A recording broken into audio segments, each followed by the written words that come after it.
不错，好，你记得Yeah. Okay. Skeptics, if you haven't, Okay. So today, thank God, we have more people. So this was the first thing I did for this class. Last year, this was my first lecture I gave. To 2 people, which is very good. No, it's not. But basically, it's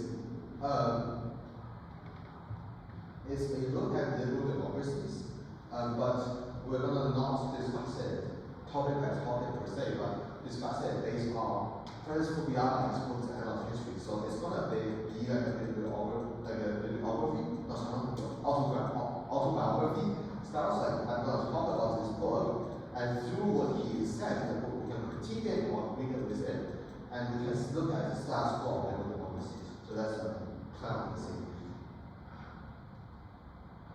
So the man you just saw on the left is Francis Fukuyama. He is a Japanese American political scientist. He is currently a professor at Stanford.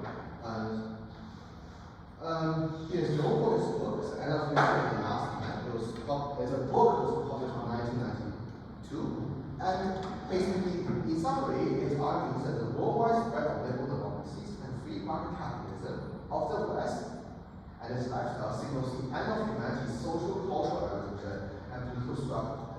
So, this assessment obviously is a very hyperbolical or maybe like a very stringent one. So obviously, it was and still needs much criticism. We're going to look at it, some of them today, actually. And this is maybe the most famous quote from in 1999 there was an article which is that we may be witnessing is not just the end of the Cold War or the passing of a particular period of post-war history, but the end of history as such. That is, the end point of mankind's ideological evolution and the universalization of Western liberal democracies as the final form of human government. That is what Fukuyama believed. So, the book was first published in the article in 1989. So, what happened in 1989? The Berlin Wall. Yeah. Your history.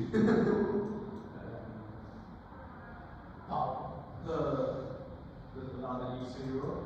Yeah. So basically, the Berlin Wall came down in 1989, and I think from the Berlin Wall, you can see that basically that is like the end of Soviet control of Eastern Europe, and just a few years after that, the Soviet Union was dissolved, and basically the West, the liberal democracy, or Fukuyama's our side, won the whole world. And with this context, it's very easy for us to believe that Fukuyama was like a triumphant, right? Like it's like, our side won a game, right? Football game, and then we just celebrate that, right? But that is actually a very common misconception. Fukuyama was not really a triumphant, and there's 2 reasons to this. Firstly, the article itself was actually published before the Berlin Wall fell down, and that's a misconception that people make because when they see 1989, the history they see, okay, that's a response to the Berlin Wall, and that's not, it was written before that. And secondly, in the article, Fukuyama says he's not predicting anything. He believes that his argument will hold no matter what happens in the future. So actually, we can talk about this later, but now we're seeing kind of liberal democracies right in the side in a way. But he still believes that his argument stands because he was not predicting. He was just stating that that will happen at some point at the end of the world. It's just a matter of when and how. He just believes that liberal democratic ideas won't be superseded by any other liberal ideas, no matter what comes up, whether it's communism or anarchism, right? Because he believes that democratic ideas is the highest order of modern politics, and that is what he believes that makes the end of history the end of history. So this text, as I said, was first published as an article in 1989, but in 1992 it was changed to a book.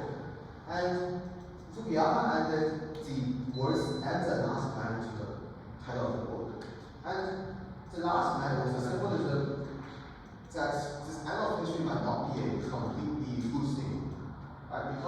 like kind of like what Frederick Nietzsche argued in his works, right? This idea that the huge uncertainties that will come when we lose our desires to evolve ourselves, right?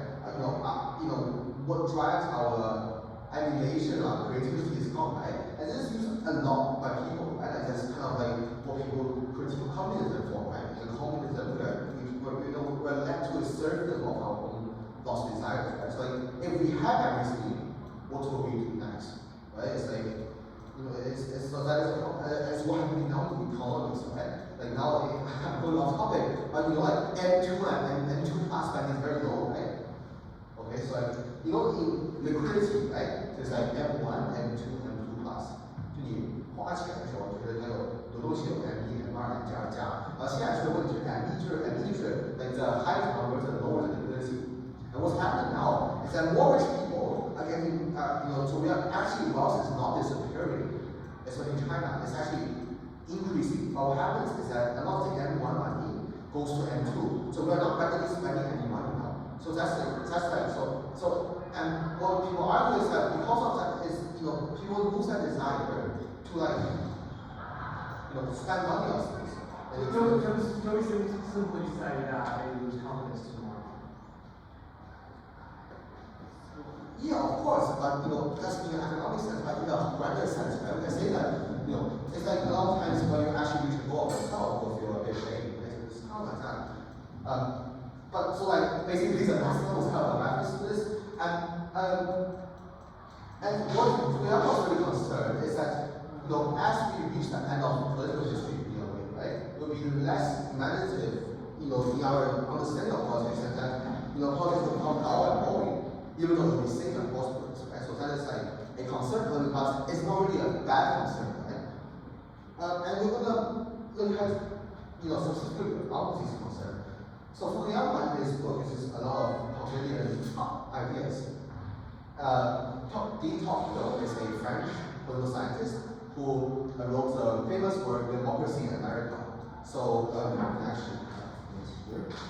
So Tocqueville was born into a aristocratic family, and his family suffered the French Revolution in 1789. And so, it's this book, Democracy in America. So in the book, so basically what happened was that after the French Revolution, they became a de jure democracy, right? But that didn't last long because it has what's it called? There's a Grace Period or something? I forgot. Great Terror. Okay, I forgot the name.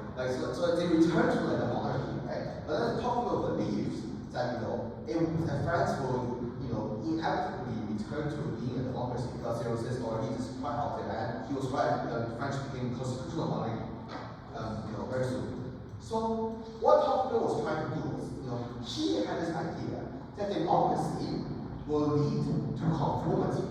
It will lead to what he called the tyranny of the majority.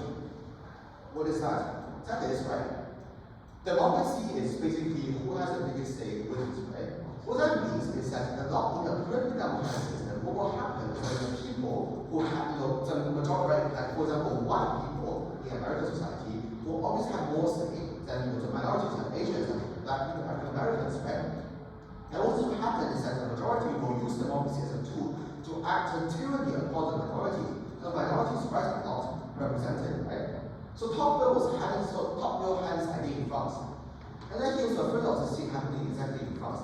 So what he did, he traveled to the US, which he saw was a society that run on a good democracy, right? And we can see today in democracy, we can see even today that Trump is, or like the Democrats are not giving us the African American vote. So why would they do that? If they had it here in the world, why would they appeal to minorities, right? So Tocqueville went to America to find out these ideas, right?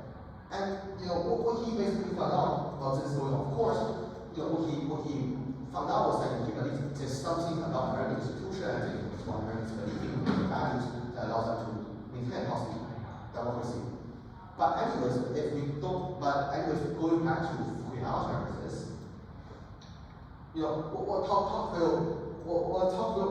Fukuyama borrowed from Tocqueville's idea is two things. One, as democracy becomes a form of politics, we as individuals in this political system will just live with it, so we'll just settle for democracy. Like we will sort of, conformity, right, as people call it. And secondly, human will not make history anymore. History will just make us who we are, because of terrible authority, because we live in this prosperous world where we are comfortable. We will just allow the world to go on, and we don't see any innovation, and that's what motivate us? What motivates us to motivate the society? Well, I think what Fukuyama represents politics of innovation, right? So for Fukuyama, communism will obviously be not a good political innovation of democracy, but he will still believe that it is a worthy innovation, because without communism, it's very hard. I think a case could be argued without the rise of the Soviet Union, it'd be very hard for the United States to achieve all its economic goals and its growth. So he will see that as if not beneficial, but he will see that as important, and also he will see that as a fundamental importance in political debate. You can't just have everybody believes in democracy, and there's no reason just why are we here, right? Why are we have to talk about politics? But as I said, Fukuyama has a positive idea of democracy, so he obviously didn't believe in this Fukuyamian view that pure democracy will be leading to terrible things, right? Another person who used our ideas is Hayek, as road to serfdom, right? He's a libertarian economics. Hayek, you might have heard of him. He's interesting.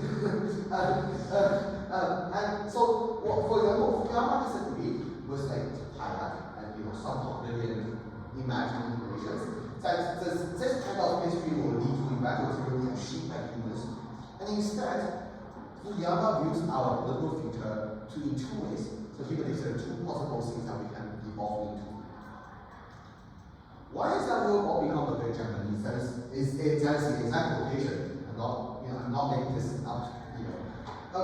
In the 80s, we all know Japan was very prosperous, right? Oh, yeah. This was their prime minister time, and they were a lot of scholars at the time. If you read back then, liberals like Fukuyama included, also realists like Kenneth Walsh and Richard, right?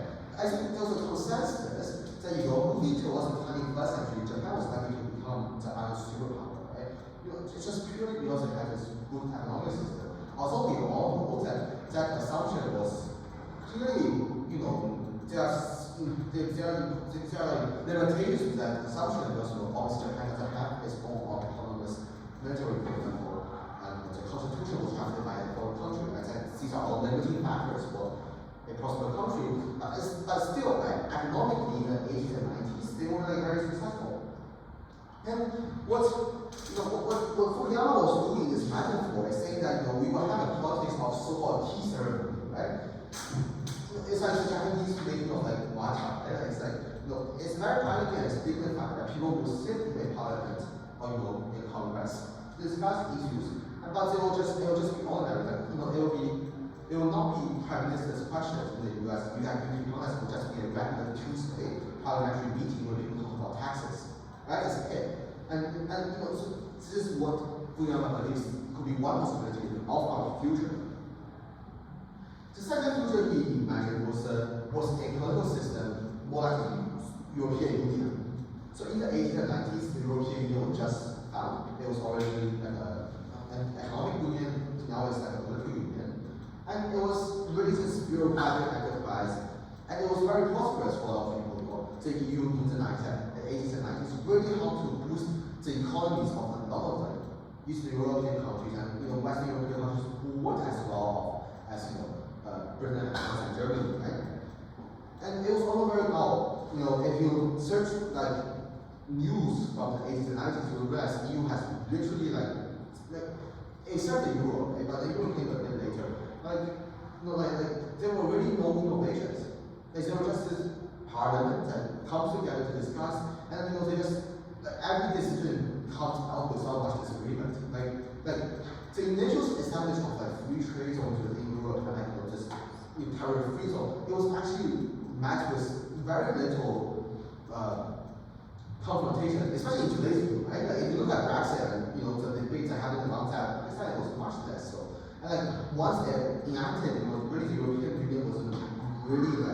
wasn't this vibrant, this vibrant institution. There doesn't seem to be a place where like big transformation will happen, right? It's not going to be the place of a color revolution, right? It's not going to be a place that allows extreme ideas like Nazism to emerge, right?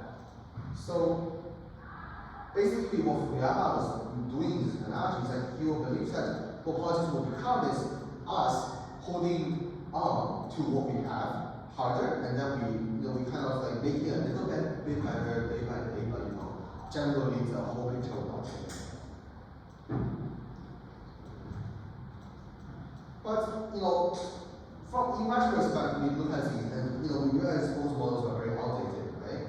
And we know that Japan isn't a superpower today, and is it's like stuck in the 90s, right? It's stagnation, the bubble bursted, and the EU isn't this place where it's peaceful anymore, right? It's not how anymore. There's Brexit in 2016. There's this, you can see like the euro, its own hubris, really, stabbed it on its back during the euro crisis in the early 2000s, right?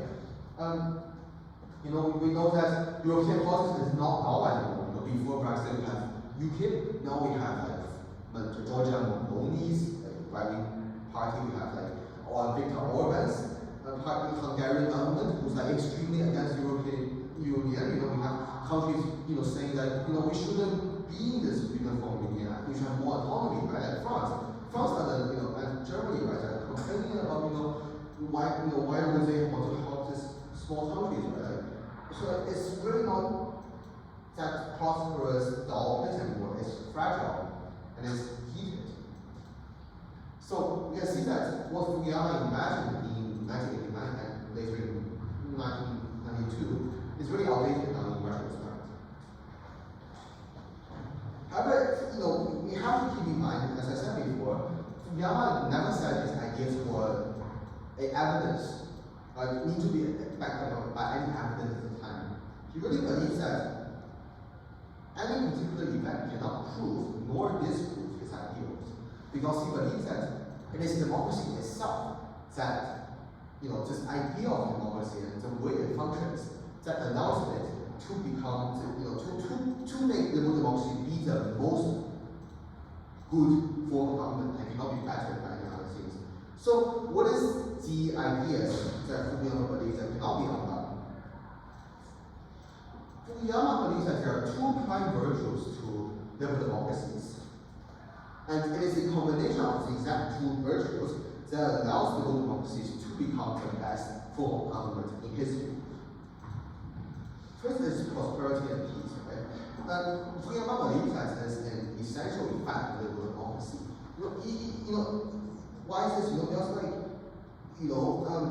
liberal democracy at a time created a society where people can achieve easy social mobility because one person, one vote, are able to express their opinion on economic issues, and they can defend their rights, right? That will allow them to build a society in which it is a better goal for themselves, right? Or at least vote for it and show that they have support for that, right?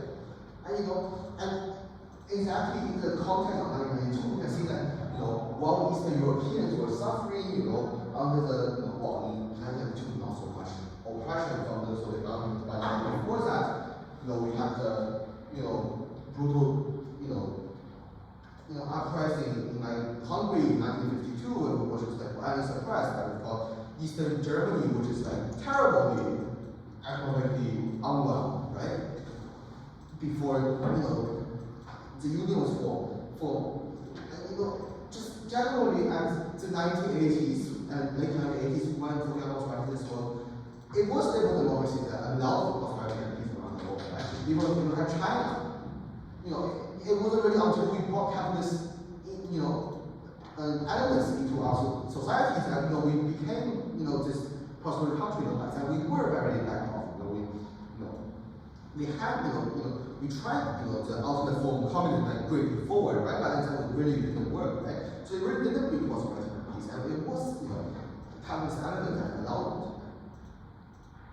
The second prime virtue of liberal democracy that Fukuyama believed that would ultimately bring liberal democracy to be the climax of human political innovation is the freedom of speech it allows, right? Fukuyama believes that the freedom of speech for people is a way that can ensure their dignity. He believes that the fundamental need of society is that there must be an outlet for people's voice to be heard, right? And that is more represented in democracies with one person, one vote. And that, in Fukuyama's view, means one person, one voice. Why does that matter? First, he believes that dignity is a human desire, right? We all desire to be dignified. And in politics sense, that means that our voice is heard, right? Our will is represented in the government, right? That's important in an individual perspective, right? Fulfills our personal needs. But also, it also means that there will be more political participation and likely more political dissension, which means that we can, in a society where there's no opposition, it's one that cannot progress, right? There's only the people who's trying to actively change the system, can the system get better? So, that is, two virtues. And it is this combination between prosperity and dignity that Francis Fukuyama believes is formidable.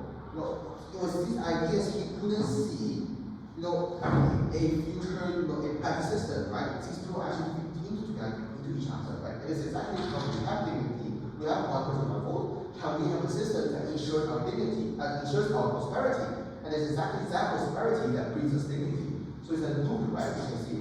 So it's very hard to break. And so that's why Fukuyama was, he believed in what he said, and he was bold enough to his book, The End of History, But honestly, with everything we do here, there's a lot. It's easy to pick out examples of how this package does not fit anymore, right? We can see that, we have China as a prime example, right? Although recently I know, I really talk, part of this talk was made last year, so I wouldn't, let's just say we weren't in this situation like 365 days ago. But still, you cannot deny that China, under this, definitely not a liberal democratic government, was able to achieve, economic success, right? And even though, obviously now it's different, but in the previous years, right, we had high economic growth and a lot of liberal democracies in the West, right? And I noticed a lot of reasons to that, but we can talk about how we're developing that. We just have so much complex resources and labor and all that economic stuff. But we really expect to really just rebut Fukuyama's point, where we have there's also limited freedom of speech, right? And what we get our dignity from, at least what most Chinese get their dignity from, or what the government wants these people to get dignity from, it's not the political representation we get, right? It's this idea of national rejuvenation, right? It's like we got a new Fuji, right? So it's like, in a sense, right, that is what a lot of Chinese people would actually believe in that. It's easy for us to see that it's a bit weird, but if you take yourself into objective in China, most people will actually believe that, saying that the last time we did other places.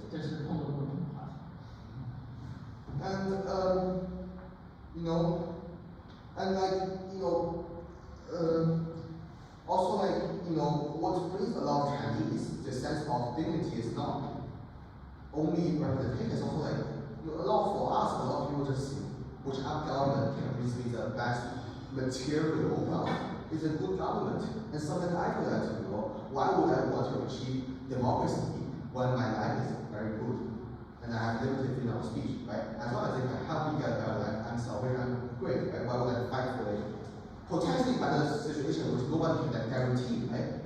How will democracy come in China? Nobody will know because it wasn't really a good testament to it. Even in the nationalist government, it wasn't a democracy at all. Under right? So basically, obviously, I think China still plays an antithesis role into Fukuyama's arguments.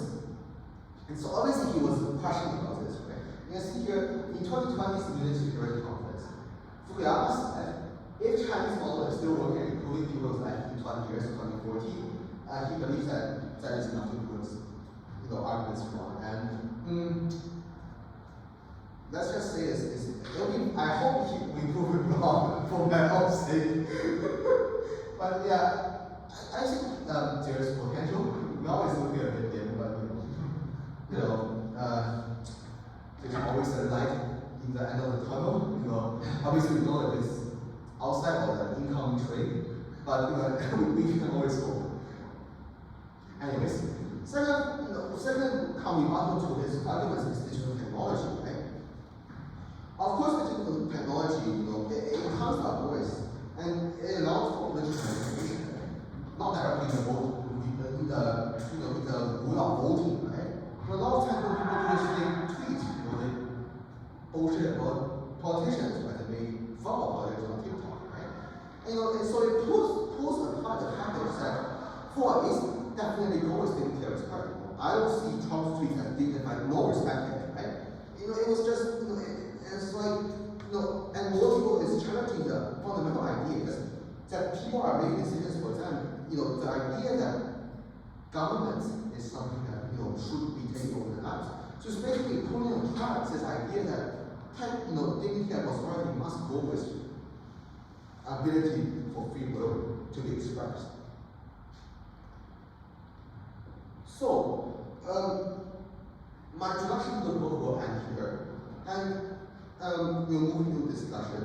But before that, I would just like to show you a very fast little clip of Sandra G. I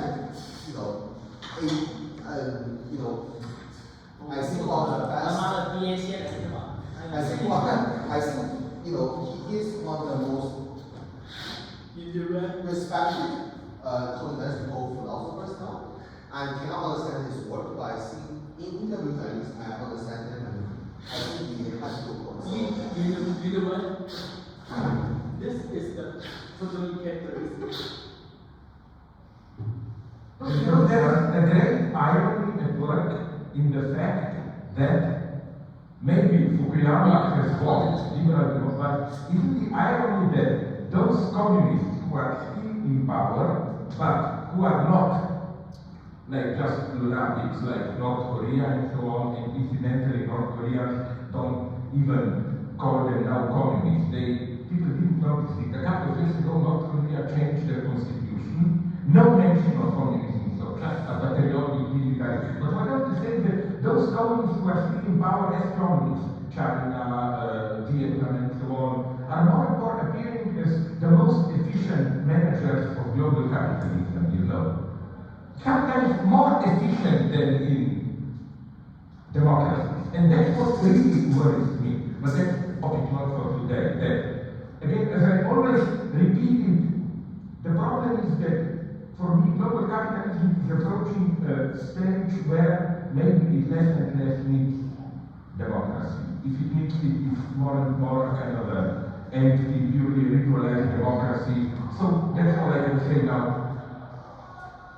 So with that thought, today's discussion question is a very big one, and I hope it being this big is actually beneficial for us discussion. But it's a simple idea of whether, in today's perspective, is the liberal democratic institutions around us turning away from the end of history? So, and that's our discussion today. Let's jump in whenever you want.